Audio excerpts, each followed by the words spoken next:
Est-ce qu'il t'arrive de manger seul et de ne pas savoir quoi faire pendant que tu manges? C'est quand même une question qu'on peut se poser régulièrement. Moi-même, il m'arrive de manger seul régulièrement les midis et du coup, je me demande qu'est-ce qu'on peut faire quand on est tout seul. Et dans cette vidéo, je voudrais t'expliquer un petit peu ce que tu peux faire. Parce que tu dois probablement en avoir marre en fait, de regarder tout le temps des séries, de regarder des films, de regarder des vidéos YouTube. Tout ça, ça prend notre attention, ça nous envoie la dopamine à fond, ça ne nous permet pas d'être productif ensuite, ça prend aussi notre esprit après avoir terminé. Personnellement, c'est quelque chose que je ne fais plus. Donc dans cette vidéo, je vais te suggérer plusieurs choses, mais encore une fois, c'est fait surtout si tu es seul. Alors, quand tu manges, il faut savoir une chose, c'est que c'est très important de bien mastiquer. Et j'ai envie de te dire, concentre-toi sur la mastication. Le fait de mastiquer bien, ça te permet de mieux digérer, de mieux assimiler ensuite du coup les aliments que tu vas ingérer. Et enfin, ça fait travailler aussi mieux les muscles du coup de ton visage, mais aussi de ta mâchoire. Et tout ça, c'est un impact assez important sur ta santé, notamment sur la partie respiration. Alors, ce n'est pas le but de cette vidéo.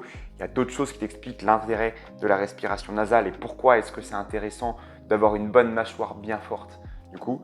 Mais bref, il y a plusieurs études qui nous montrent l'intérêt de justement avoir une mastication lente, autant pour la mâchoire que pour la digestion, et l'impact que ça a derrière, notamment sur la partie prise de gras. Plus tu mâches, plus ton corps assimile facilement les aliments que tu vas lui donner, et moins il y a de problématiques après sur ta prise de gras. Je fais un gros saut, je ne vais pas t'expliquer pile poil ce qu'il y a à l'intérieur et comment est-ce que ça se passe. Mais en gros, ça te permet justement de prendre moins de poids si jamais tu es un petit peu gros, tu as un petit peu de gras et que tu veux éviter d'en prendre trop. Commence par bien manger.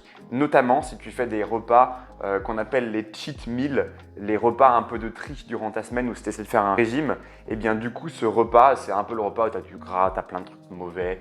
Et de toute façon, on ne peut pas ne pas faire ce cheat meal, il est important je trouve.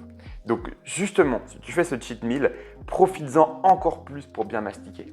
En gros, pour faire très très simple, si tu manges vite, tu as un plus grand risque de résistance à l'insuline et donc du coup une mauvaise digestion et donc du coup plus de gras possible. C'est là où prendre son temps de bien mâcher et donc du coup d'être seul est très intéressant parce que du coup tu es en silence, tu n'as pas besoin de parler et tu peux prendre ce temps de bien mastiquer.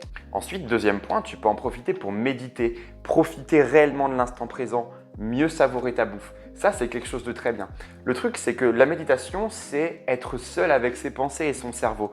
On est tout le temps en agitation constante parce que notre cerveau a toujours besoin d'aller faire plein de choses. Si tu prends régulièrement ton téléphone pour le checker, c'est pas parce que c'est devenu presque un réflexe, c'est parce que tu as besoin avant tout d'occuper ton cerveau, d'occuper tes pensées. Évidemment, au fur et à mesure, ça devient une habitude puisque du coup, on le fait très régulièrement. Donc j'ai envie de te dire, quand tu manges, bien évidemment en mastiquant bien, essaye de prendre du temps pour pouvoir différencier chacune des saveurs, de te préciser vraiment en disant, enfin, sur ma langue, il y a telle et telle partie qui s'active par rapport au fait que ce soit amer, acide. Essaie d'analyser ta bouffe, essaie de voir un peu comment tu manges, ce que tu manges et de voir quels sont les mouvements de ta mâchoire, de prendre du temps, de méditer, de ne penser à rien d'autre que juste ce que tu as dans la bouche. C'est donc un bel exercice pour pouvoir donc méditer, travailler du coup sur les pensées et les enlever pour pouvoir être plus focus, mais aussi travailler sur la solitude, quelque chose qu'on ne fait pas suffisamment.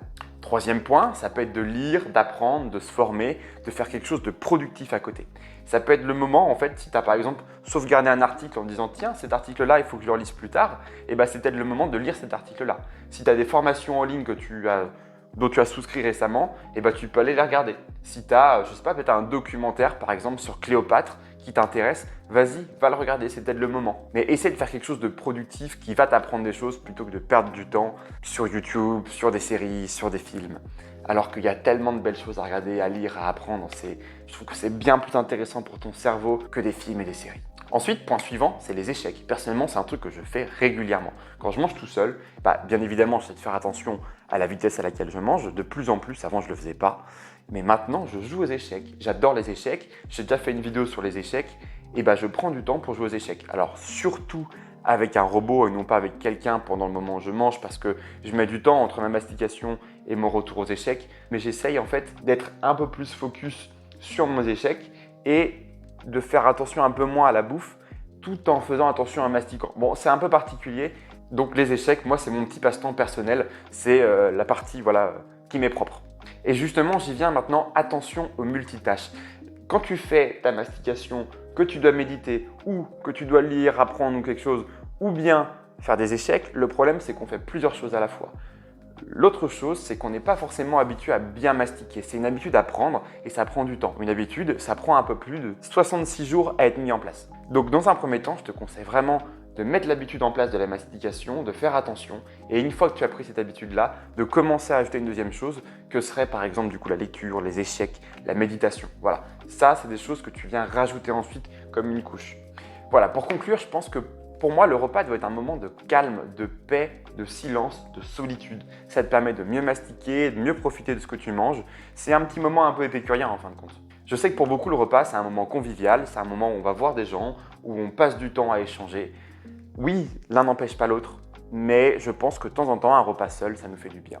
Idéalement, un repas, par exemple tous les midis ou tous les soirs, être seul, tranquille, juste avec soi-même. Beaucoup de gens, comme je disais, sont trop tout le temps dans le social et ne savent pas vivre tout seul. Et je le dis souvent, pour pouvoir vivre bien en société, en groupe, il faut d'abord savoir vivre seul. Et je pense que ces moments où tu manges, c'est des très bons moments pour pratiquer cette solitude. Donc pour finir cette vidéo, n'oublie pas de bien mastiquer. En attendant, je t'ai prévu 9 hacks de productivité et d'organisation pour t'aider à être plus productif tous les jours. Donc tu as juste à cliquer sur le lien en description, rentrer ton email et je t'envoie tout ça. Voilà, allez, ciao!